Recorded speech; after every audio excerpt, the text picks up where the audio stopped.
Hola, soy Adela. Bienvenidos al canal de Amigos de la Hispanidad, espero que el vídeo que vais a ver a continuación sea de vuestro agrado. Gracias por ayudarnos a difundir nuestra historia.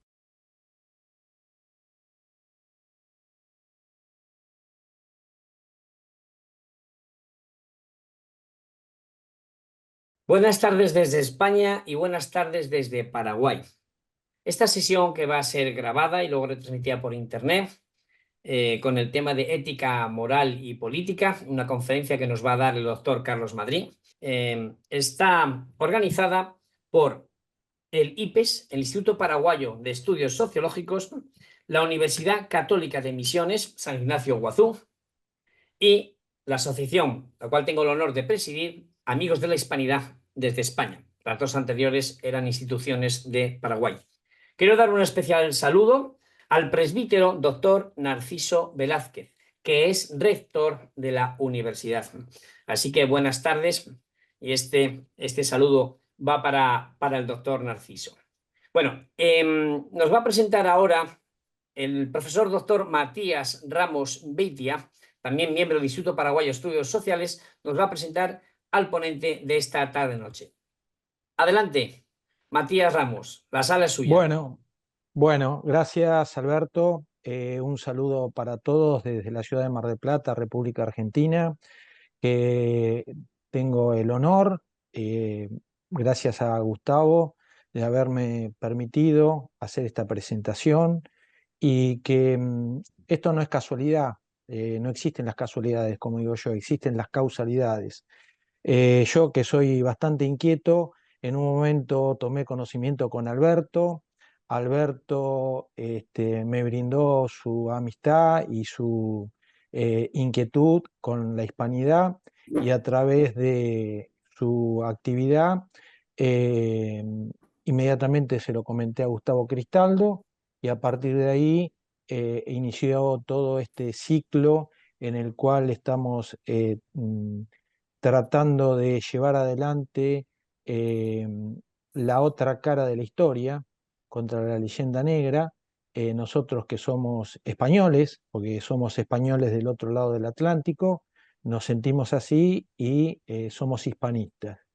A raíz de esto, bueno, hoy tengo la suerte de poder presentarlo a Carlos Madrid Casado, de la Fundación Gustavo Bueno, quien nos va a disertar sobre ética, moral y política.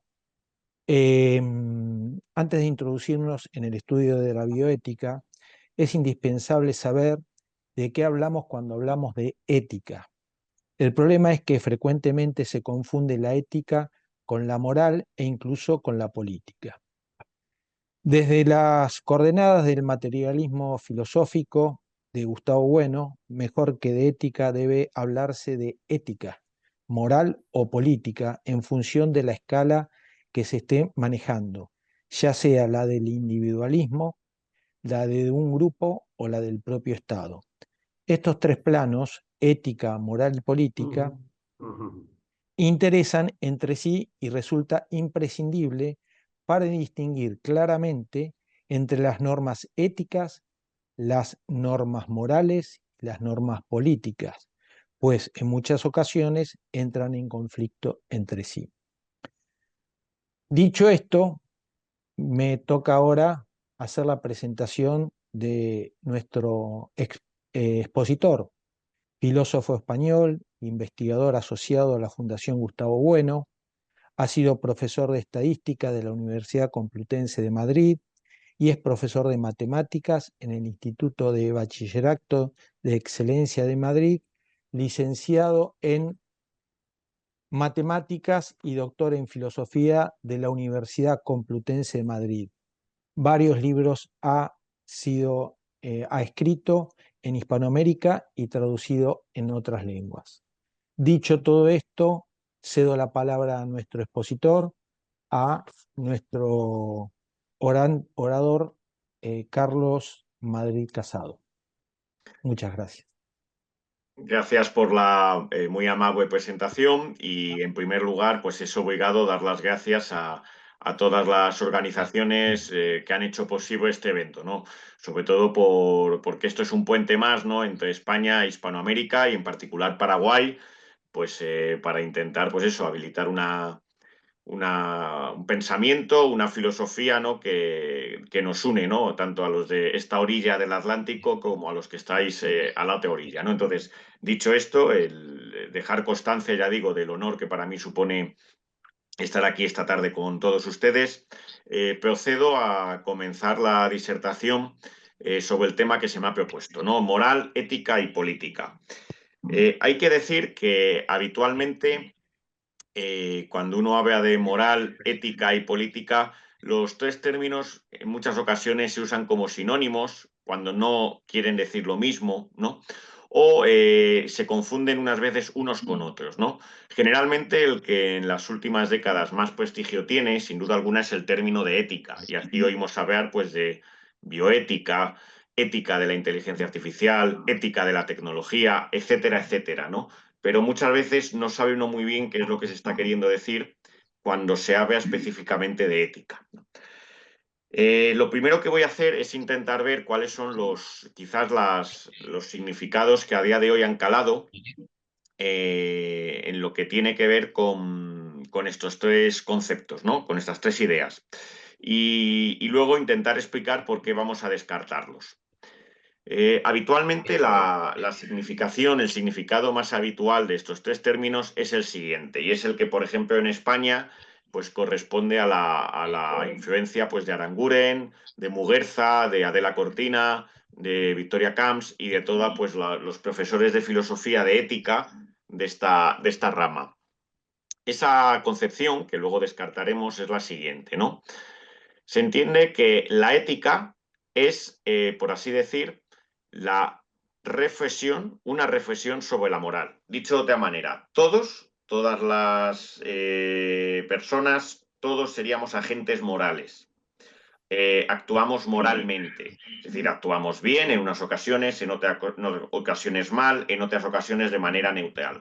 Lo que sucede es que esa reflexión sobre estas actuaciones morales, es lo que sería el campo de la ética, solamente la llevarían a cabo unos especialistas, que serían ¿quiénes? Los especialistas en ética, los profesores de filosofía especializados en ética, ¿no? Esta concepción, que se ha extendido muchísimo, y entonces, por ejemplo, en España, y me figuro que también en Hispanoamérica, por lo que tengo conocimiento, pues cuando hay algún tipo de problema científico o de algún tipo, se nombra una comisión. Y en esa comisión, si es una comisión de ética, suelen formar parte profesores o catedráticos de universidad expertos en el área de ética, ¿no? Como si ellos fueran, por así decir, una especie de guardianes de la moral y de su reflexión, es decir, de lo que ellos llaman ética. Claro, esta concepción elitista, donde parece que todos somos agentes morales, pero solamente ciertos profesores o especialistas de filosofía serían los expertos en ética, porque a lo mejor conocen las teorías éticas, qué sé yo, de Locke, de Hume, de Stuart Mill, etc. Esos serían los especialistas en ética, ¿no? Es una concepción que plantea, pues, problemas. ¿Cuáles son esos problemas? El principal problema es que parece que convierte en una especie como por así decir, de elegidos a esos personajes, que serían, por así decir, los que tendrían así en sus manos la ética, ¿no? Los que nos dirían, a fin de cuentas, cuáles son las normas por las que hemos de conducirnos, ¿no? Claro, olvidando que en el fondo todos somos filósofos, es decir, que todas las personas, todos los ciudadanos, pues en algún momento se plantean cuestiones éticas, ¿no? Todos nos hemos planteado, pues, problemas éticos de primera necesidad, como pueden ser, qué sé yo, el drama de la inmigración, del que luego hablaremos, pues cuestiones que son bioéticas, como puedan ser el aborto, la eutanasia, un largo etcétera, ¿no? Entonces, cualquier persona, y muchas veces esto lo hemos visto en discusiones de sobremesa, pues tiene opiniones, tiene ideas sobre estos temas. Es decir, no hay que ser, por así decir, licenciado en filosofía y especialista en ética para poder reflexionar sobre estos comportamientos morales. Es decir, que ética ya haríamos todos, ¿no? Entonces, descartada esta concepción elitista de la ética, que está muy arraigada, ¿no? Por ejemplo, en Europa, cuando se ha intentado organizar las cuestiones de ética de la inteligencia artificial, la Unión Europea lo que ha nombrado es a una comisión, un grupo de ética en el cual formaban parte profesores especialistas en ética, ¿no? De filosofía, especialistas en estas ramas, como por ejemplo, qué sé yo, Luciano Fioridi o Marco Eckelberg, ¿no? Obviando que por ejemplo, pues, qué sé yo, pues un ingeniero o un médico una persona que tenga, qué sé yo, una profesión de otro estilo, perfectamente, si conoce estos temas, puede tener puede hacer una reflexión sobre ellos y en cierto modo ya estar haciendo ética, ¿no? Del asunto, no solo moral. Bien, esta sería la primera opción que descartamos. Segunda opción. Esta es una opción que es quizás más antigua, viene de Kant, y es la de distinguir ética y moral de la siguiente manera. La ética serían aquellas normas autónomas, es decir, que el individuo se da a sí mismo, ¿no? Y la moral, pues serían el conjunto de normas heterónomas, es decir, aquellas normas que nos vienen de fuera, dadas, qué sé yo, por la pertenencia a un grupo, a una confesión religiosa, a una iglesia, etcétera, ¿no? Claro, esta distinción de Kant en el fondo, pues tampoco se sostiene por lo siguiente. En primer lugar, porque esa idea kantiana de que la ética es las normas que el individuo se da a sí mismo, parece como si cada uno de nosotros fuésemos, por así decir, una especie de causa sui, ¿no? Que somos capaces de darnos a nosotros mismos las normas sin tener ningún tipo de influencia exterior, lo cual es totalmente falso, quiero decir, porque cualquiera de nosotros, esas normas van a estar influidas pues, por nuestra educación, por nuestra biografía, por los grupos de los que formamos parte, etcétera, etcétera. Es decir, que en el fondo son también normas que vienen de fuera, ¿no? Aunque a lo mejor no nos demos muchas veces cuenta de ello, no nos percatemos de hasta qué manera estamos determinados por los grupos sociales de los que formamos parte. Por lo tanto, esa diferencia entre ética y moral, atendiendo a como que la ética es las normas que se da el individuo a sí mismo y las normas morales serían aquellas que vendrían de fuera, pues tampoco se sostiene, porque prácticamente todas las normas vienen de fuera, ¿no? De la educación que hemos recibido, de la cultura de la que formamos parte, etcétera, etcétera. Bien, entonces, descartadas estas dos aproximaciones, que suelen ser las más habituales, ¿cuál es la que vamos aquí a sostener? La que voy a plantear es una distinción que plantea el filósofo español Gustavo Bueno desde las coordenadas de su sistema filosófico, que es el materialismo filosófico. Esta distinción es una distinción en la cual se propone distinguir entre ética, moral y política, ¿no? Atendiendo no solo a su etimología, sino a los significados que han tenido muchas veces en la tradición, ¿no? Vamos a irlo viendo poco a poco, ¿no? La ética. Ética viene de ethos, que en griego era carácter. Es decir, la propia etimología de la palabra ética nos está refiriendo al carácter, y el carácter es algo individual. Es decir, la ética estaría ligada a la escala del individuo.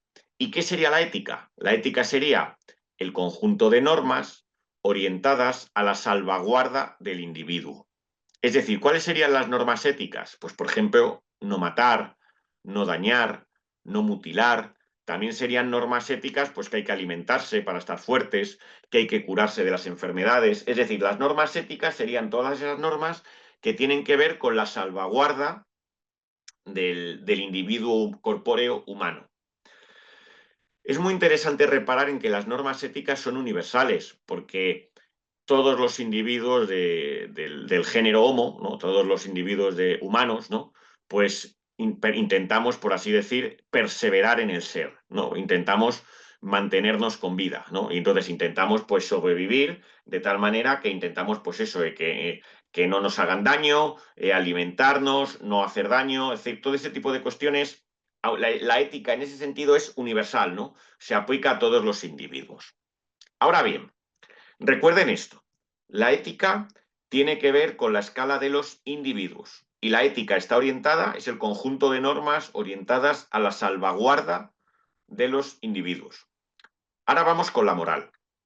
Moral, mientras que ética venía de ethos, carácter, algo que es el carácter es algo individual, moral viene de mos moris, que quiere decir costumbre. Y las costumbres ya no son algo individual, sino que las costumbres son propias de los grupos. Por lo tanto, la moral inmediatamente está refiriendo a la escala de los grupos. Y entonces, ¿qué serían las normas morales? Las normas morales serían las normas orientadas a la salvaguarda ya no de los individuos tomados de forma aislada, sino de los grupos, ¿no? Y así hablamos muchas veces de la moral cristiana, de la moral judía, de la moral islámica, pero también se puede hablar de la moral de un sindicato, ¿no? De la moral de, por ejemplo, de la mafia, ¿no? Es decir, de esos grupos de seres humanos, esos grupos sociales tienen unas normas que lo que buscan es la supervivencia del grupo. Y eso serían las normas morales. Una primera diferencia con la ética es que la moral, ya no dense ustedes cuenta, la moral ya no se fija tanto en los individuos como en el grupo. Y el hecho es que ya no es universal. La moral hay muchas, ¿no? Muchas veces sucede, pues qué sé yo, que la moral de una religión, pues entra en conflicto con la moral de otra, ¿no?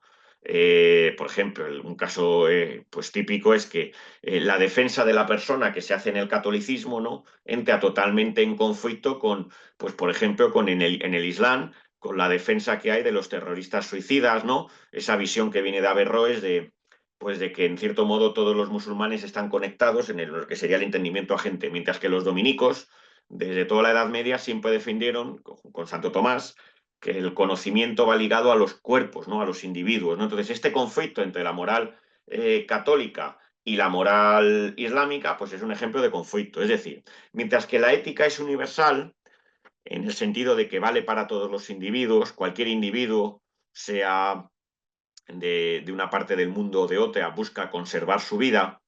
En el caso de los grupos, lo que observamos es que ya no hay unas únicas normas morales que sean universales, sino que como hay muchos grupos, hay diferentes morales, ¿no? Bien, y ahora venimos a la tercera escala, al tercer nivel, la política. Política viene de polis, que es la ciudad-estado griega. Es decir, la política ya no se fija en la escala del individuo, pero tampoco en la escala del grupo, sino en una escala que, por así decir, está por encima, envolviendo a estas, que es la escala de las sociedades políticas, de los estados, ¿no? Entonces, fíjense cómo la política desborda la moral y desborda la ética, en el sentido de que su escala es diferente, su escala es la del Estado, ¿no? Un Estado que contiene a muchos individuos, pero también a muchos grupos diferentes unos de otros. Y entonces, ¿en qué consisten las normas políticas? Pues bien, las normas políticas lo que buscan es la salvaguarda ya no del individuo como la ética, ya no del grupo como la moral, sino del Estado, de la sociedad política. Es lo que Aristóteles llamaba la eutaxia. La política está orientada a la salvaguarda del Estado, de la sociedad política. Y de igual manera que pasaba en la moral, las normas políticas no son universales. ¿Por qué? Porque no hay un único Estado, sino que hay muchos. Y los intereses de un Estado, como por ejemplo Estados Unidos, pueden entrar en conflicto con los intereses de otro Estado, como pueda ser China, ¿no? O en el caso más actual, pues podemos verlo en el caso de Israel con respecto a Jordania, o en el caso de Rusia con respecto a Ucrania, ¿no? Cómo los intereses de unos estados pueden entrar en conflicto con los intereses de otros, ¿no? Entonces, retengan por favor estos tres niveles. Y entonces lo que aquí me interesa a mí señalar, y es algo que lo que hace mucho hincapié Gustavo Bueno y el materialismo filosófico, es que hay conflictos entre estas tres clases de normas. Es decir, pese a que muchas veces en las universidades se habla de ética en general, y en ese sentido que hemos referido al principio y hemos descartado, y entonces de repente muchas veces hay muchos conflictos, no se entienden las cosas, lo que sucede es que en verdad hay que distinguir estos tres planos, el plano de la ética, el plano de la moral y el plano de la política, que corresponden a las tres escalas, la del individuo, la de los grupos y la de los estados, ¿no? Y entre ellas hay conflictos, no hay armonía, y esto es algo que voy a intentar pues subrayarles, ¿no? Cómo puede ser que haya conflictos, ¿no? Y a veces cómo se intentan solucionar esos conflictos. Tener claro esto, que es a mí me parece una de las grandes ideas de Gustavo Bueno, estas tres diferencias, es muy importante, ¿no? Porque evita algunos errores, ¿no? Les cuento que a mí que me interesa mucho la inteligencia artificial, de hecho mi último libro es sobre estos temas, el de Filosofía de la Inteligencia Artificial, analizando la normativa que ha producido la Unión Europea es muy interesante. El grupo de ética, encabezado, ya digo, por el catedrático de Oxford, aunque ahora está en Yale, Luciano Fioridi, ha delimitado cierta normativa ética, ¿no? De ética de la inteligencia artificial de aplicación en Europa, ¿no? Y los países que forman parte de la Unión Europea. Entonces, nombran 4 principios éticos, ¿de acuerdo? Esos 4 principios es muy curioso porque hacen una mezcla sin darse cuenta entre principios que serían éticos, es decir, orientados a la salvaguarda del individuo, los mezclan con principios morales orientados a la salvaguarda del grupo y también incluso con algún principio político, como el de equidad, ¿no? Que estaría orientado ya a la escala del Estado, ¿no? Y de repente, en un momento de su análisis, ¿no? Reconocen que, bueno, sí, que han planteado 5 principios éticos para legislar la inteligencia artificial en Europa, pero de repente son conscientes de lo siguiente, y es que hay, dicen, tensiones entre los diferentes principios, porque se dan cuenta de que algo no encaja, de que los principios que han propuesto chirrían. Por ejemplo, dicen, por un lado, hablan del principio de autonomía, de que la inteligencia artificial debe respetar la autonomía de cada uno de nosotros, es decir, no invadir nuestra privacidad, etcétera, etcétera. Por otro lado, hablan del principio de prevención del daño. Y claro, aquí de repente hay un conflicto total, porque, por ejemplo, para prevenir ataques terroristas puede ser interesante instalar cámaras en las ciudades con identificación biométrica, de tal manera que se identifique a las personas y si de repente salta la cara de una persona que tiene antecedentes de terrorismo, pues sea detenida. Claro, esto viola la privacidad de las personas. Es decir, uno de los principios que se está poniendo, el de prevención del daño, choca con el principio de autonomía. Y ellos se dan cuenta de que hay conflicto entre los diferentes principios éticos. No, no hay conflicto entre los principios éticos. Lo que no se han dado cuenta es que el primer principio, la autonomía, el de defender la privacidad, es un principio ético, tal y como yo lo he definido, siguiendo a Gustavo Bueno. Pero el otro principio, el principio de prevención del daño, que por ejemplo intenta evitar que haya ataques terroristas en un Estado, es un principio ya político. Y entonces lo que hay de fondo es un conflicto entre ética y política. Bien, de tener estas cosas claras, esto sirve para, no es que el materialismo filosófico de Gustavo Bueno tenga una varita mágica y sea capaz de resolver todos los problemas, no. Lo que sirve el sistema es por lo menos para criticar estas cosas, ¿no? Cuando le preguntaban a Gustavo Bueno para qué servía la filosofía, decía que la labor de la filosofía es triturar los mitos del presente, ¿no? Hacernos ver que a veces no tenemos las ideas tan claras como parece, ¿no? Y entonces, el interés que tiene a mi juicio el sistema del materialismo filosófico, es que este tipo de cuestiones seamos capaces de darnos cuenta de que en el mapa hay un borrón. Dicho de otra manera, de que hay contradicciones objetivas entre la ética, la moral y la política, y que muchas veces chocan una con otra. Les voy a poner dos ejemplos para que ustedes vean. Primer ejemplo, el drama de la inmigración, ¿no? En España, como a poco que pues, sigan ustedes las noticias, tenemos, como en toda Europa, el problema de la inmigración, que constantemente pues, están entrando desde África cientos y cientos de inmigrantes. Claro, imaginen que están ustedes en una playa del sur de España y de repente ven llegar una patera cargada de inmigrantes. Bien, la ética en este sentido es muy clara. ¿Cuáles son las normas éticas? ¿Cómo actuarían aquí? Pues por ética, ¿qué es lo que tenemos que hacer? Nada más llegue esa patera, darles agua, alimentos, taparles si tienen frío, curarles. ¿Por qué? Porque las normas éticas están orientadas a la salvaguarda de los individuos, tanto de mí mismo como de los demás, ¿no? De intentar mantener mi firmeza como la de los demás, ¿no? Por generosidad. Entonces, desde el punto de vista ético, la ética, si nos encontramos en una situación así, lo que nos exige es ayudarles a esos inmigrantes que llegan. ¿Qué pasa con la moral? Bueno, la moral, por ejemplo, si uno es cristiano, pues también obviamente haciendo pues, por caridad tendríamos que ayudarles, ¿no? Y así, por ejemplo, en España muchas ONGs ligadas a la Iglesia Católica pues ayudan a los inmigrantes proporcionándoles pues alimento, trabajo, casa, abrigo, medicinas, etcétera, etcétera. Muy bien, ¿no? Ahí vemos un poco cómo funcionan, en este caso, remando en la misma dirección, tanto la ética como la moral.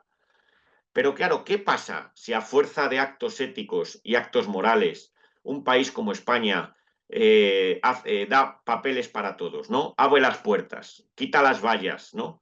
Pues que de repente a lo mejor puede ser que en España entren 1 millón, 2, 3, 4, 5 millones de inmigrantes, ¿no?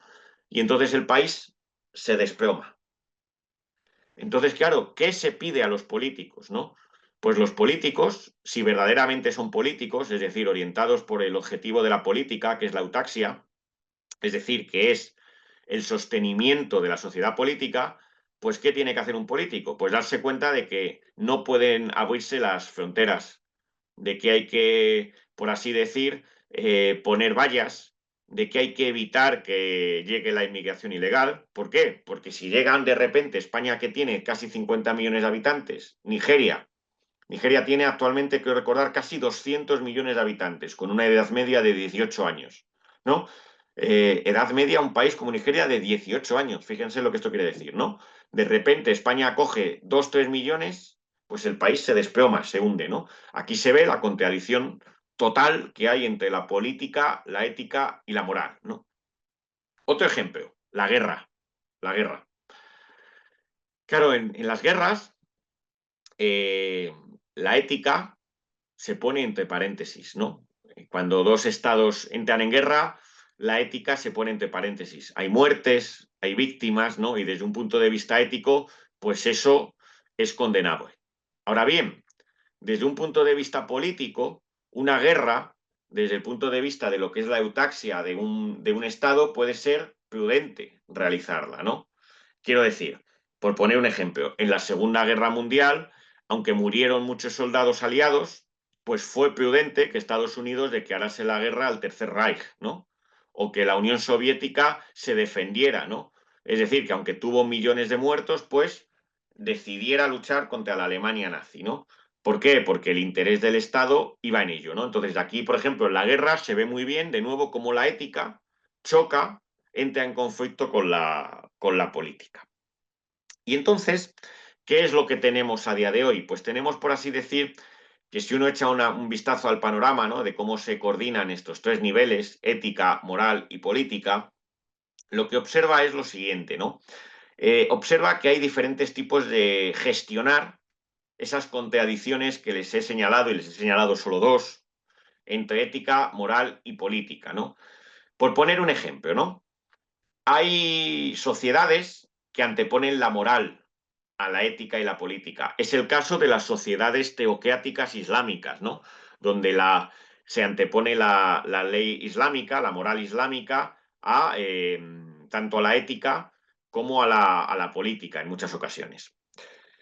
Hay sociedades, en cambio, que anteponen la ética a todo, ¿no? Como es el caso, muchas veces se dice, las sociedades occidentales, donde se antepone a cualquier norma los derechos humanos, ¿no? Y los primeros derechos humanos, los derechos humanos declarados al acabar la Segunda Guerra Mundial, son fundamentalmente derechos éticos, derechos ligados al individuo, ¿no? Entonces, aquí hay sociedades donde parece en Occidente que es lo contrario. La ética es lo que mandaría, ¿no? Mientras que en las sociedades islámicas parece que es la moral lo que subordina a la ética y a la política. En las sociedades occidentales parece más bien que es la ética la que subordina a la moral y la política. Ahora bien, en verdad hay que darse cuenta de la importancia de la política. La política, el derecho, generalmente es lo que intenta resolver los conflictos objetivos entre ética y moral. Y muchas veces los políticos tienen que gobernar aunque a veces tengan que saltarse la ética, ¿no? Por ejemplo, cuando un Estado, ya digo, entra en guerra, o cuando un Estado pone fronteras o pone vallas para evitar la entrada de inmigrantes, pues obviamente está vulnerando la ética de las víctimas que sufren esas medidas, ¿no? Pero claro, el interés del mantenimiento del propio Estado, de la eutaxia, por decirlo con Aristóteles, del buen orden de la sociedad, así lo exige. Lo que sucede es que los Estados generalmente no pueden volverse de espaldas a la ética en relación a los individuos de que forman parte, ¿no? Es decir, un Estado que continuamente estuviese, qué sé yo, dañando a sus ciudadanos, pues llega un momento en que se desploma, ¿no? Es decir, los estados, para mantenerse, tampoco pueden volverse de espaldas a la ética, ¿no? Tienen que tenerla en cuenta, ¿no? Aunque sea de reojo. Vaya. Bien, y entonces, ya digo, y de hecho, aunque solemos decir que en Occidente lo que prima es la ética, en verdad esa ética está subordinada a la política. Les pongo un ejemplo, ¿no? Se dice que los derechos humanos son universales. Sí, pero como no hayas nacido en un país que respete los derechos humanos, nadie va a hacer que se te respeten. Quiero decir, los derechos humanos serán universales, pero lo serán sobre el papel. Depende totalmente del país en el que naces, es decir, de la política, que esos derechos humanos se te respeten, ¿no? Y cambia mucho, pues, por ejemplo, haber nacido en España que haber nacido en Marruecos, ¿no? Cambia radicalmente, ¿no? El haber nacido en unos países o en otros, ¿no? Bien, pues voy concluyendo y quiero concluir pues resumiendo algunas de las ideas principales que espero haberles transmitido, ¿no? Para ello voy a proyectar una diapositiva que me parece pues que resume bien esto que quiero comentarle. Alberto, si me puedes, a ver, habilitar, te acabo de enviar la solicitud. Ya lo tienes. Muy bien. Pues vamos allá. Bien, me parece que están viendo ustedes, ¿no? La diapositiva, ¿verdad? Sí. Voy a ampliarla para que se vea mejor. Ahora. Bien, entonces, ¿de qué hablamos cuando hablamos de ética? Lo que espero haberles transmitido en esta charla es que es preciso distinguir tres planos y tres clases de normas, para que cuando veamos los conflictos éticos nos demos cuenta de que efectivamente aquí lo que está más bien, más que hablar de conflictos éticos, hay que hablar de conflictos entre la ética y la moral, la ética y la política o la política y la moral. La ética, que viene de ethos, carácter, opera a la escala del individuo. La moral, de mos moris, costumbre, opera a la escala del grupo. Y la política, de polis, la ciudad-estado, opera a la escala de la sociedad política, de los estados. Por lo tanto, las normas éticas lo que buscan es preservar la vida del individuo. Las normas morales, la supervivencia del grupo. Y las normas políticas lo que buscan es la cohesión del Estado. Y en muchas ocasiones, y este es los problemas éticos, consisten en que hay contradicciones, conflictos entre estas tres clases de normas, ¿no? Y si a alguien le interesa pues, profundizar en estas cuestiones, el libro donde Gustavo Bueno trata esto es El sentido de la vida. 6 lecturas de filosofía moral. Libro que está disponible en la página web de la Fundación Gustavo Bueno para descargar en PDF. Pues muchas gracias y quedo a su disposición pues, para poder resolver las dudas o los comentarios oportunos. Pues muchas gracias, Carlos. La verdad es que ha sido, como siempre, una maravilla y un placer escucharte. Bueno, y voy a dar paso lo primero a Carlos Bedoya, que aún todavía no le he saludado, para que diga unas palabras. Don Carlos, buenas tardes. Buenas tardes. ¿Me escuchan? Perfectamente. Bueno, magnífica exposición y por decirlo así, no es una cosa que uno tiene preparado, pero como profesor de ética en la universidad, creo que es unas aclaraciones que la estaba esperando.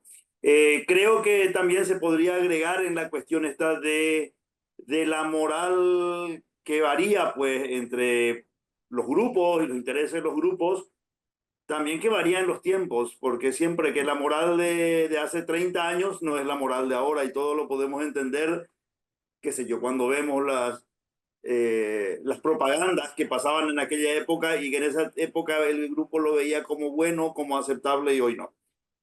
Magnífica presentación y bueno, muy contento de participar. Allá he anotado El sentido de la vida de Gustavo Bueno en la Fundación. Creo que vamos a ir tras las huellas de este libro para leerlo. Además, es una suerte, como ha dicho el profesor Madrid, que está disponible para descargar gratuitamente de la página web de la Fundación. Bueno, yo quería invitar, si está disponible y quiere, al presbítero, al doctor Narciso Velázquez, como rector de la Universidad Misión Católica, que si quería decir unas palabras. No sé si me está escuchando, creo que todavía estaba en la sala o ya se nos fue. No, creo que abandonó la sala ya. Bueno, Carlos, yo te quería hacer una pregunta.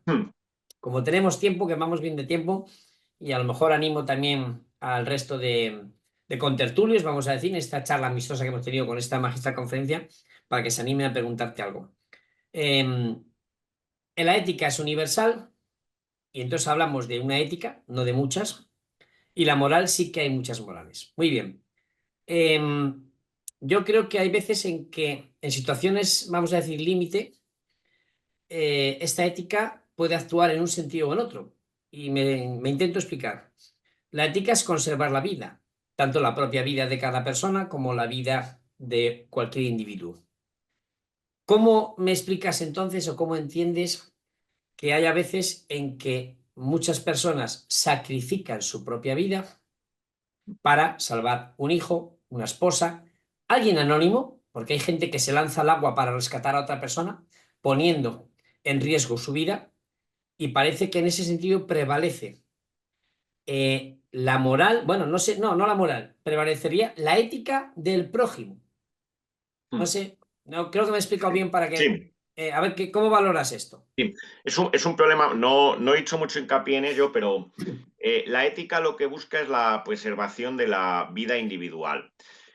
Gustavo Bueno suele decir que la virtud ética fundamental es la firmeza, ¿no? ¿Por qué? Firmeza es el término para la virtud ética que usaba Spinoza, ¿no? Y firmeza es un término muy bonito porque el infirme es el enfermo, ¿no? Entonces, fíjense aquí la conexión que hay entre la virtud ética fundamental, que es la firmeza, con la enfermedad, que sería lo contrario, ¿no? Entonces, el enfermo, que es el infirme, ¿no? Entonces, por eso Gustavo Bueno decía que ¿cuál es la disciplina ética por excelencia? La medicina, ¿no? Entonces, si lo que busca la ética es la salvaguarda de la firmeza, puede ser que busque la salvaguarda de la firmeza de uno mismo, ¿no? Y entonces eso es lo que se llamaba Spinoza la fortaleza, pero también que busque, a veces se busca la defensa de la firmeza de los demás, ¿no? Y entonces lo que se actúa es por generosidad.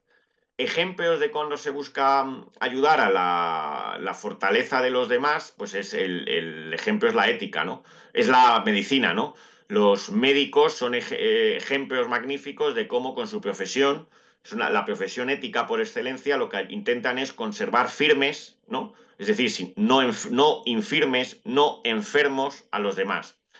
Claro, ahora llega el caso extremo, ¿no? Cuando en busca de esa conservación de la firmeza de los demás, hay que se llega al punto de poder sacrificar la firmeza de uno mismo, ¿no? Claro, aquí es complicado, ¿no? Intentar discriminar por qué se hace esto, ¿no? Claro, en ciertos casos, cuando por ejemplo es la madre y un hijo, puede perfectamente explicarse en términos éticos, ¿no? De hecho, en el mundo animal también se observan estos comportamientos, ¿no? Claro, cuando ya eso en otras situaciones, pues por ejemplo, el soldado que está intentando rescatar a un rehén, ¿no? De un grupo terrorista y de repente cuando los descubren y van a disparar, se pone como escudo delante del rehén, ¿no? Y él se lleva los tiros y muere el soldado. Ahí, ¿lo hace por ética o lo hace por su moral, la moral de soldado, ¿no? Que tiene que servir y proteger, ¿no? Entonces, aquí, claro, voy a ir estudiando situación por situación, si cuando uno da la vida por los demás se debe a, porque lo está haciendo por ética, ¿no? O lo está haciendo por moral, ¿no? Como el caso del soldado o del policía que sacrifica su vida en defensa de los demás, ¿no? Entonces, voy a ir viendo, pues, en cada circunstancia qué es lo que está ahí primando. Pero sí, efectivamente es una situación real y que se da efectivamente. Muchas gracias, Carlos, por la respuesta. Ha levantado la mano nuestro queridísimo amigo Miguel Ángel Navarro y te va a preguntar algo. Seguramente que conociendo a Miguel Ángel, seguro, Carlos, que la pregunta que te va a hacer no es fácil. Adelante, Miguel Ángel, abre tu micrófono y pregúntale al doctor Carlos Madrid Casado. Miguel Ángel, tienes el micrófono cerrado. Tienes que... Espera, te voy a dar la ahora. Mira, ya te he salido en pantalla algo que te lo acabo de activar yo.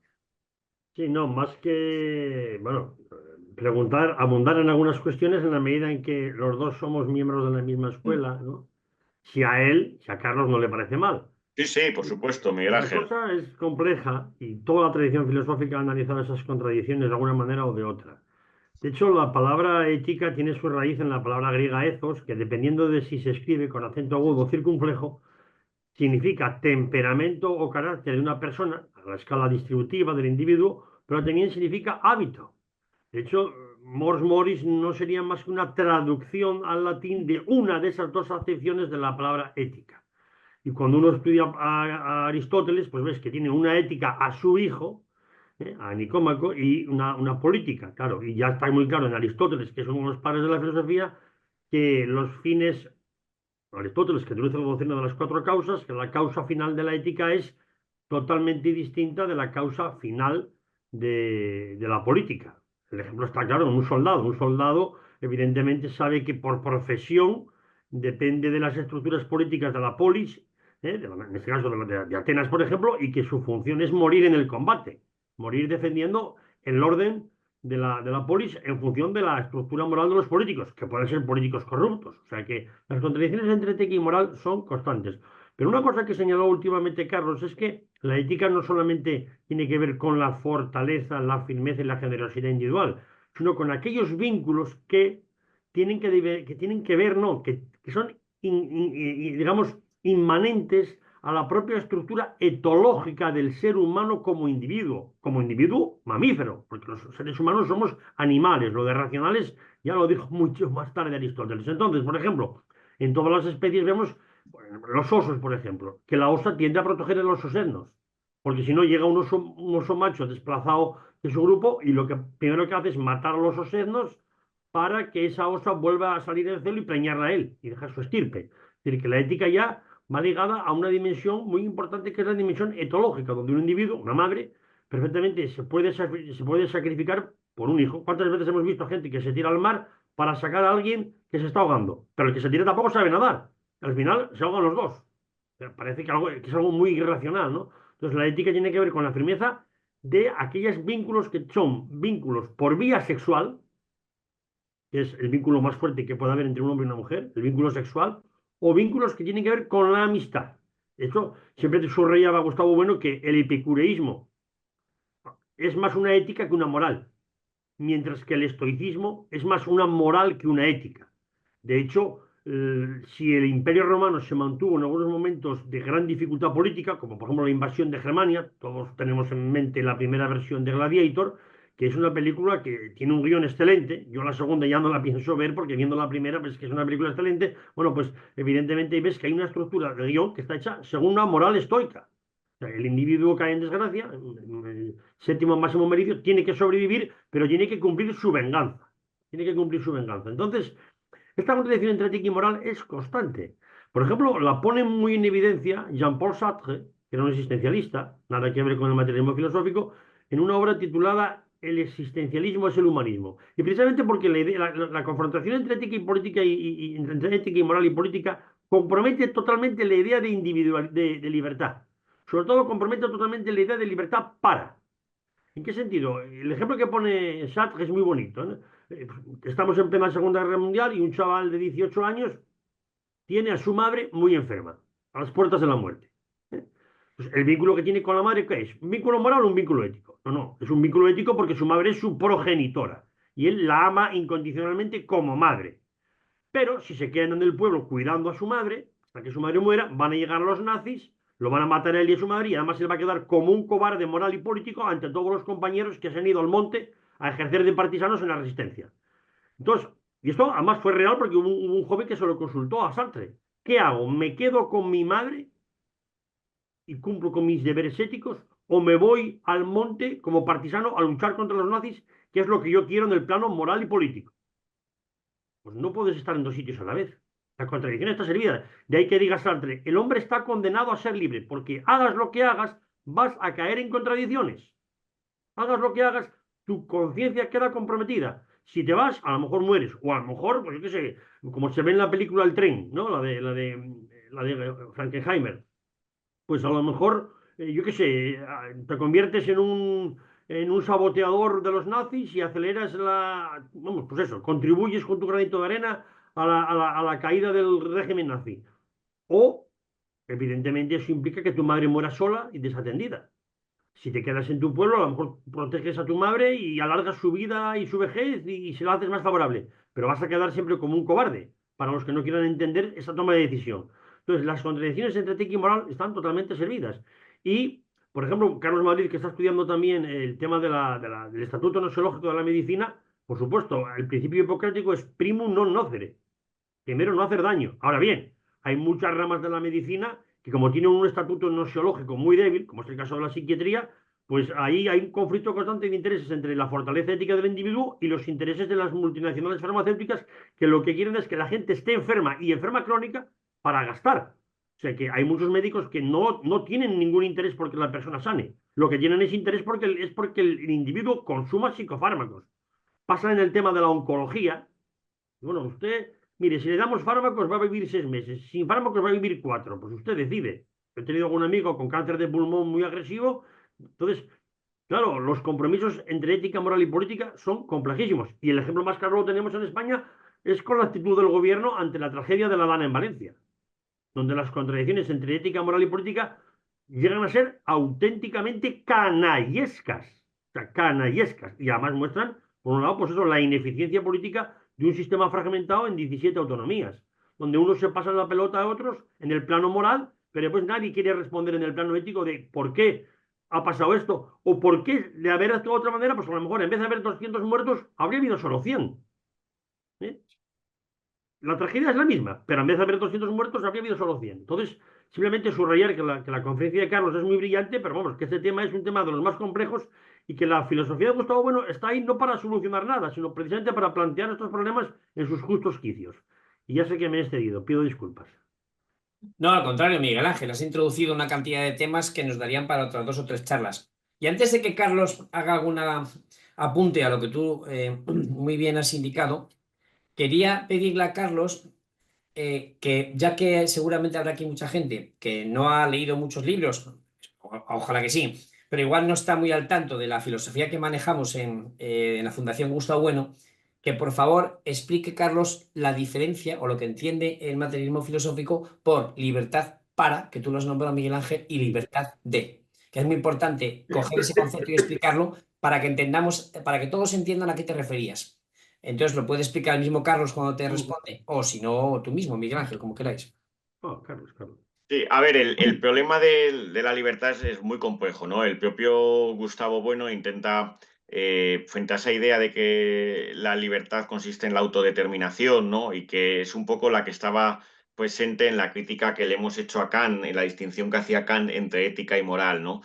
Pensando que verdaderamente nos autodeterminamos, ¿no? Y el problema de este tipo de concepciones es que muchas veces olvida los condicionamientos biográficos, sociales, de los grupos a los que formamos parte, que ya nos están determinando, ¿no? De tal manera que la autodeterminación nos transforma en una especie, como si fuéramos una especie de causa sui, ¿no?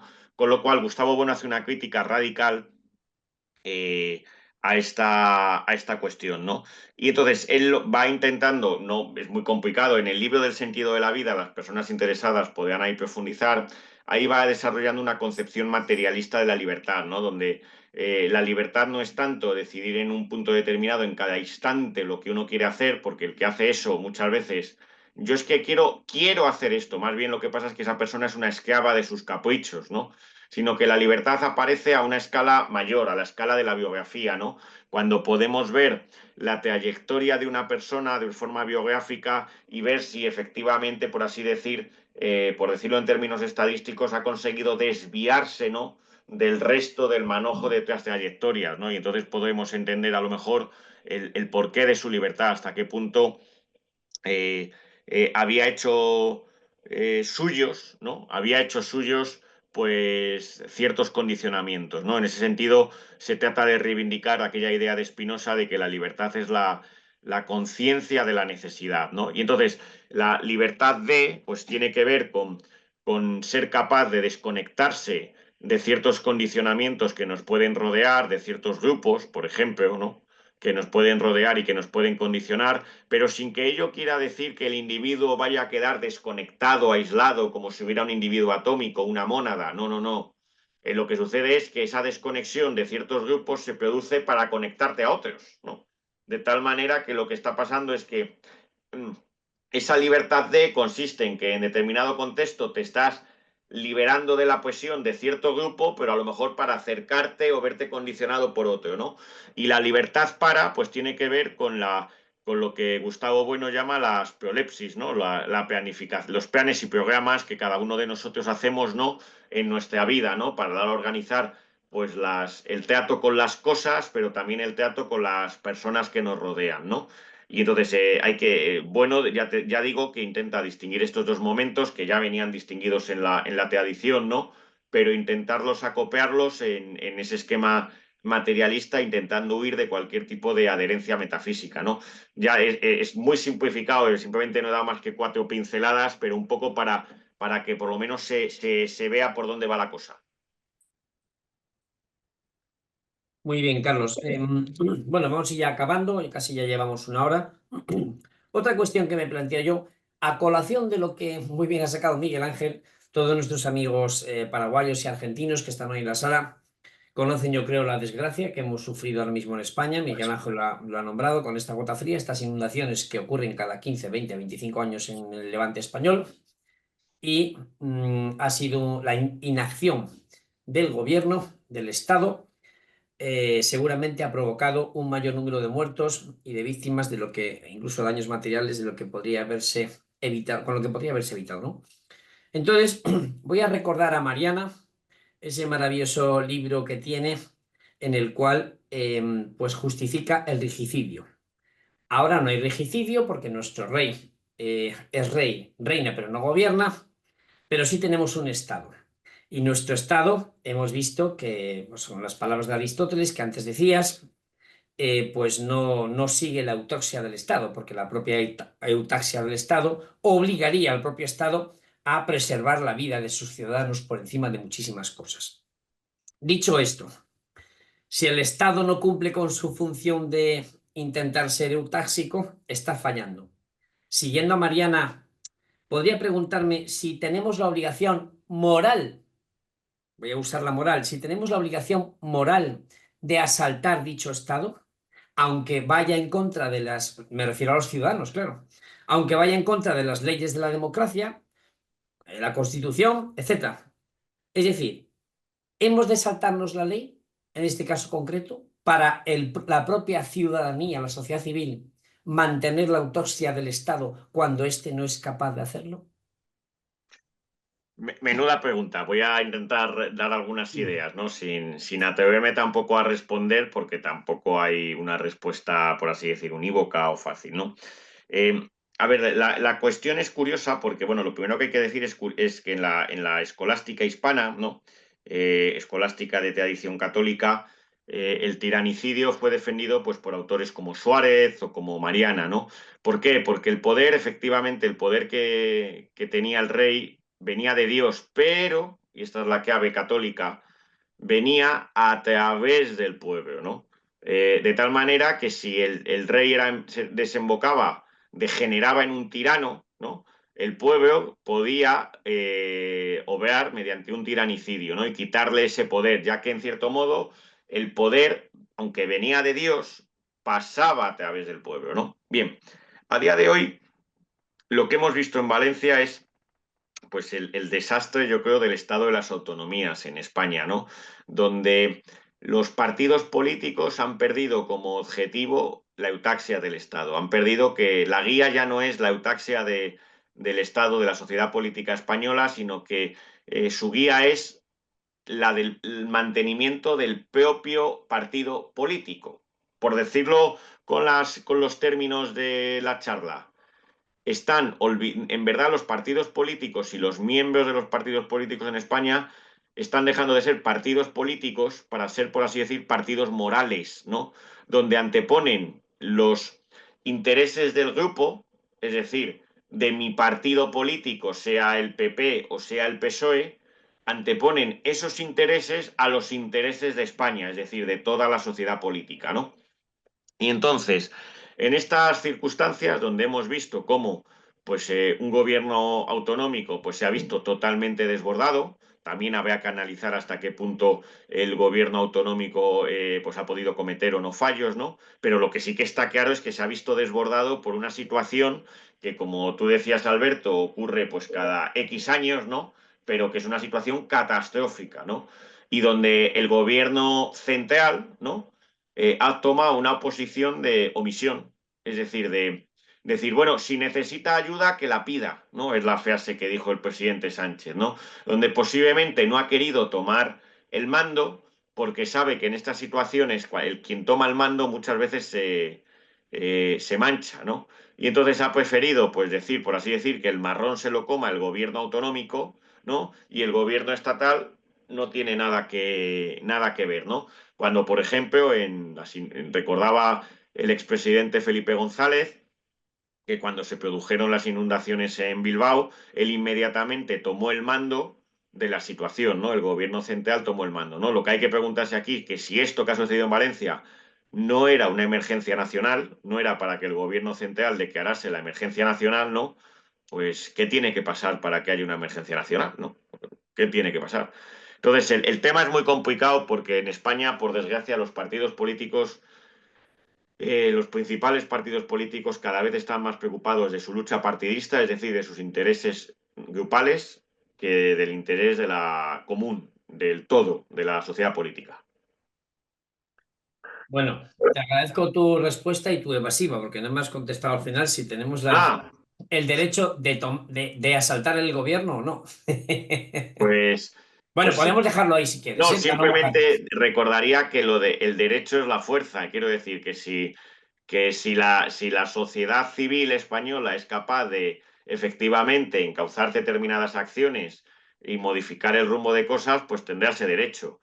Pero si, como más bien parece, pues la cosa mientras, bueno, pues oye, mientras me paguen, tenga el dinero este tal, o me den esta ayuda, o tenga para ir tirando y para irme al bar y tal, pues no se va a mover mucha gente. Con lo cual, el derecho, por así decir, descansa en la fuerza. Entonces, si no podemos decir que haya ese derecho porque no está recogido en ningún sitio, sino que más bien lo que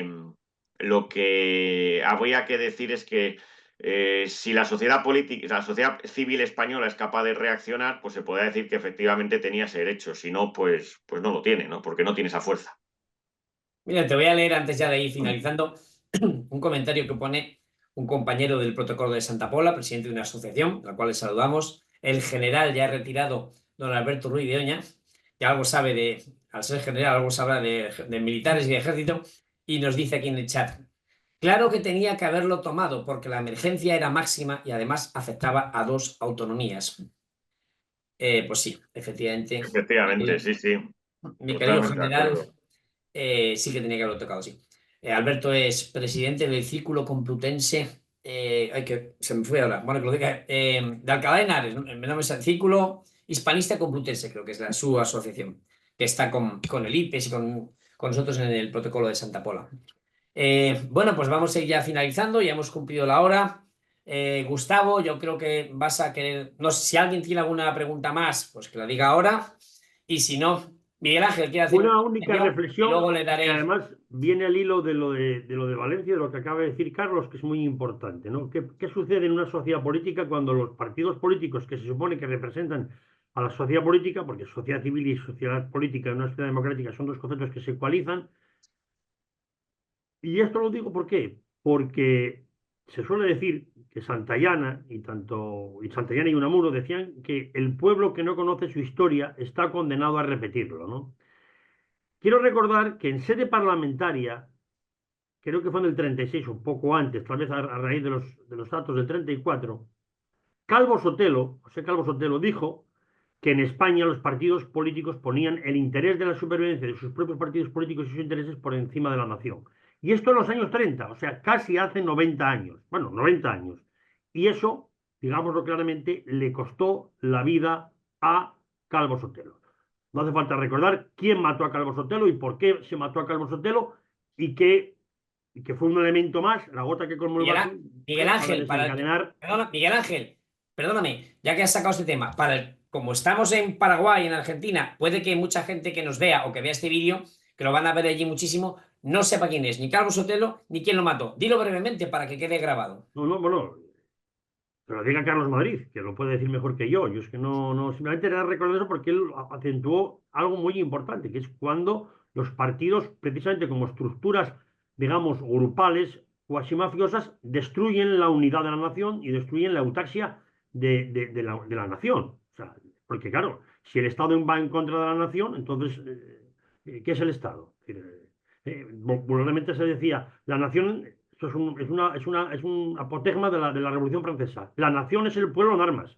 Y el antecedente de esto está en la Revolución Americana, ¿no? Cuando una serie de individuos en torno a Washington se levantan en armas para no pagar los impuestos, en este caso a la metrópoli londinense, a Inglaterra. Bueno, pues evidentemente a Calvo Sotelo, que era, creo que en su momento era el presidente de la oposición durante el gobierno, no sé si era de Largo Caballero, pues le costó la vida. Simplemente recordar que en España estas cosas son recurrentes, igual que se sabe que las gotas frías como fenómeno meteorológico son algo recurrente. ¿eh?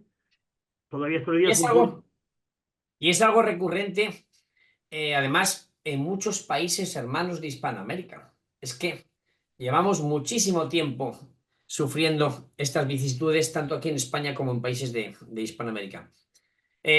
Bueno, yo creo que ya vamos a ir dando paso a ir Puedo hacer un último finalizando. comentario. Claro, sí, sí, te iba a pedir ahora que hablaras, Carlos, y luego ya Gustavo que cerrara la sesión. Adelante, don Carlos. Entrando ya en estas cuestiones que están hablando sobre el tema de la política española y todo eso, un breve comentario y solo me hago responsable yo de lo que digo, pero yo creo que hace por lo menos unos años eh, hay una latinoamericanización, no sé si la palabra existe, de la política española. Yo creo que los políticos españoles le vemos con conductas muy conocidas por nosotros y que en vez de, qué sé yo, de ser un poco faro, siempre se tiene el concepto de Europa como el faro, creo que están aprendiendo muy rápido los políticos sudamericanos. Podría extenderme en esto y poner casos así, pero la forma de lucha, la forma de cosas que hacen son muy latinoamericanas y se salen totalmente de ese esquema epistemológico de la política, etcétera. Eso quería comentar. Pues gracias, Carlos. Siempre tus comentarios muy Eh, acertados. No sé si Carlos Mati quiere decir una, algo, si no ya para acabar y dar paso a Gustavo. No, no, una- totalmente de acuerdo. De hecho, es que en España lo que estamos viendo con el fiscal general del Estado al servicio del partido en el gobierno, filtrando documentos para que el partido en el gobierno pueda atacar a la oposición, pues es que es algo increíble. Efectivamente, son cosas que podíamos ver hace años en, pues como ha comentado mi tocayo Carlos, en países de Latinoamérica, pero que en España, pues es que a día de hoy es que están ya a la orden del día, ¿no? Y que no tiene pinta de que se vayan a solucionar de manera fácil. Así, Alberto, así es. Sí, Alberto, don Gustavo, adelante. bueno, antes de finalizar, querría escuchar una opinión de Carlos sobre un problema real y permanente que se está dando en muchos países en América Latina, en América del Sur, el acceso a de políticos, llamados mal políticos, que están de alguna Gustavo, manera, repite. Gustavo, es sí, que se te entrecorta un poco. Repite lo último que has sí, dicho. sí, Políticos. la consulta es la alta corrupción que existe en distintos gobiernos en los países de América Latina, y voy a hacer referencia un poco a los países de América del Sur, que caen en manos de personas que de alguna manera arrasan lo ético, lo moral y solamente buscan su beneficio del grupo al que pertenece. ¿Cómo se maneja esa cuestión real que estamos viviendo? Pues es muy complicado, ¿no? Sobre todo porque en España también la padecemos y en los últimos meses pues está agravando, ¿no? Y la verdad es que es complicado, ¿eh? No hay una forma no hay una solución que hará, ¿no? Y la verdad es que no hay receta mágica, vaya. O sea, no puedo decir nada porque en esto estoy igual que el resto. Quiero decir, no tengo ningún recetario mágico, vaya. Bueno, pues un último comentario. ¿Podría hacer una última pregunta? Hombre, las que usted quiera. Nos quedan unos 3 minutos que hay que decirle al doctor Carlos Madrid que ya le liquidamos. Adelante. Doctor Carlos Madrid, un pensamiento. Está pasando con estos gobiernos más, como le dicen, autocracias que están llegando, sin tomar autocracia como una palabra ni negativa ni positiva, sin juzgar. Está como en la historia desplazándose la democracia como algo que está pasando de moda, por decirlo. Así mirando a lo grande, la democracia que está de moda en 500 años antes de Cristo, después pasa a ser algo muy negativo, inclusive los padres fundadores de los Estados Unidos que dicen que eso es algo que, bueno, no es justamente lo más deseable.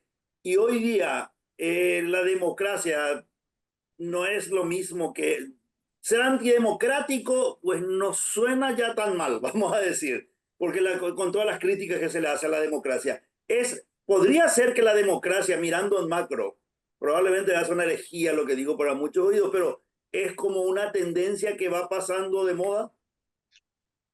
A ver, el problema es que la idea de democracia, esto, Gustavo Bueno, si le interesa, hay un libro que a mí me parece magnífico, que es Panfleto contra la democracia realmente existente, ¿no? Panfleto contra la democracia realmente existente, donde la idea fundamental es que la idea de no existe la democracia, lo que hay es una multiplicidad de democracias, ¿no? Pues que desde las democracias capitalistas, las democracias populares, es decir, hay que dar, por así decir, el apellido a la democracia, ¿no? Y lo que quizás lo que está pasando actualmente, pues es que pues ciertas coyunturas, porque aquí la historia, la madre del cordero, el motor de la historia no son tanto las democracias, sino que son los imperios, ¿no? Y es la dialéctica de unos imperios contra otros, ¿no? Imperios que, como en el caso norteamericano, toman la forma democrática, pero es una democracia muy particular que depende de tener debajo el mercado, ¿no? El mercado petórico que llamaba Gustavo Bueno, ¿no? Ese sistema que se exporta acabada la Segunda Guerra Mundial a toda Europa, ¿no? Pues es un sistema que posiblemente se mantuvo con mucha pujanza mientras había enfrente un enemigo muy claro, que era ¿quién? La Unión Soviética y sus países satélite, ¿no? Caído el muro de Berlín, es cuando curiosamente estamos empezando a ver cómo el sistema empieza, por así decir, a colapsar, ¿no? Y es curioso porque es una especie de colapso por éxito, ¿no? Porque precisamente el bando que ha vencido al otro lado en la Guerra Fría, ¿no? Es como el que está viendo ahora mismo las propias carencias del sistema, ¿no? Carencias que en muchos momentos tienen que ver con ciertas pues cuestiones que se alentaron durante la Guerra Fría, ¿no? La libertad, la defensa de los derechos individuales, etcétera, etcétera, todo eso se ha ido exacerbando hasta tal punto que obra en contra de la propia supervivencia de los estados, ¿no?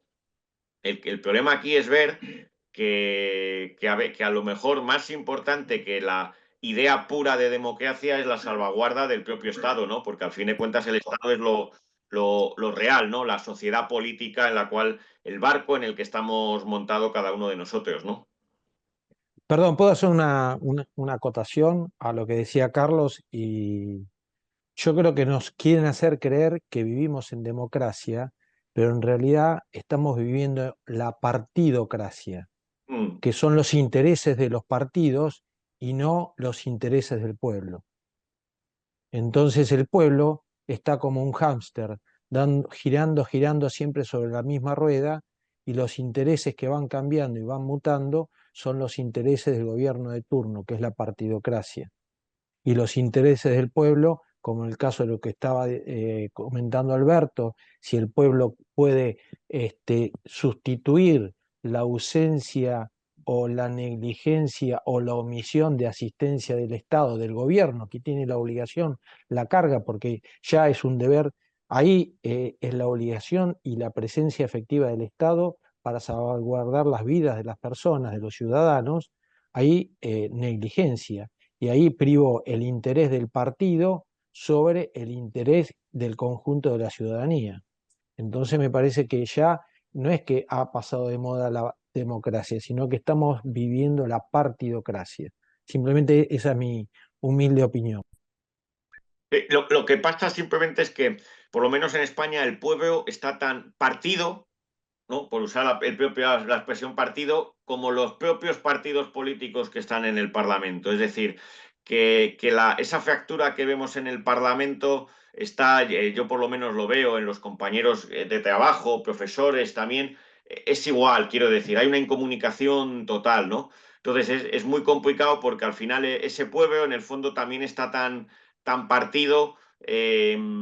Y no es fácil pensar que todo venga de arriba, ¿no? Porque también muchas veces los votantes con su voto en la urna, ¿no? Están también, por así, sin perjuicio de que estén muchas veces determinados por la publicidad, la propaganda, etcétera, pues también es como una pescadilla que se muerde la cola, ¿no? Que también están retroalimentando todo el estado de cosas. Pues muchas gracias por esos pensamientos en voz alta de Matías Ramos Beitia, al cual saludamos. Un fuerte abrazo. Gracias por tu última intervención, Carlos. Y ahora sí, vamos a dar ya por finalizado el evento. Don Gustavo Cristaldo querrá decir las palabras de despedida antes de cortar la emisión. Bueno, tengo entendido que nuestro amigo y compañero, el doctor Jaina de Viña del Mar, no está presente, ¿verdad? Que yo sepa, no está. Bueno, le habíamos pedido a él que haga esta clausura. Agradecer, este es el momento de agradecer y comenzar con alguien que fue el nexo de todo esto, que es Alberto Abascal. Él nos puso en contacto con otra persona de mucha calidad humana y que se hizo referencia mucho a él, al doctor Gustavo Bueno. Con Gustavo Bueno hablamos por teléfono y a los 2 minutos ya estábamos hablando de tocayo. Así que él fue también la persona que nos puso en contacto con el doctor Madrid también. Y también ocurrió eso mismo, ¿verdad? Carlos Madrid tomó este pedido, lo hizo con mucho cariño, acabamos de escucharlo, suponemos que vamos a seguir trabajando con él y agradecer eso a Alberto. También tiene a una persona al lado que lo ayuda mucho, que es su señora Cristina.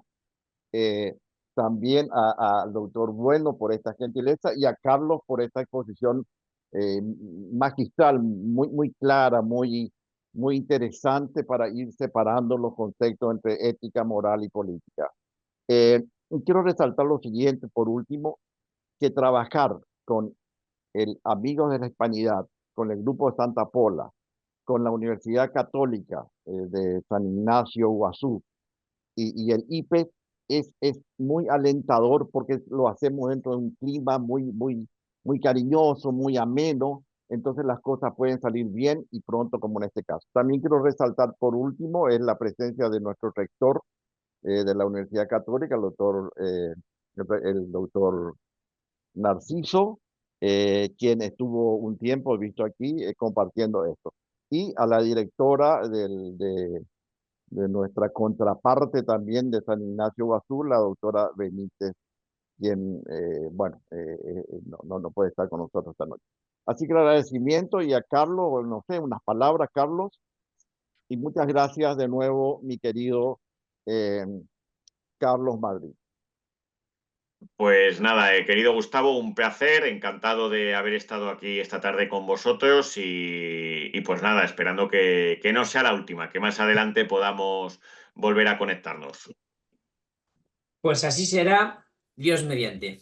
Gracias por todos los elogios, gracias a los asistentes esta tarde aquí por sus interesantes preguntas y aportaciones. Una vez más, gracias Gustavo, a la Universidad Católica con la sede en San Ignacio Iguazú, el IPES de Paraguay y en especial al doctor Carlos Madrid Casado, que atendió la llamada de este pequeño grupo de instituciones que estamos ahora haciendo este tipo de cursos. Muchísimas gracias y buenas noches para todos. Gracias y saludos para todos. Saludos para todos.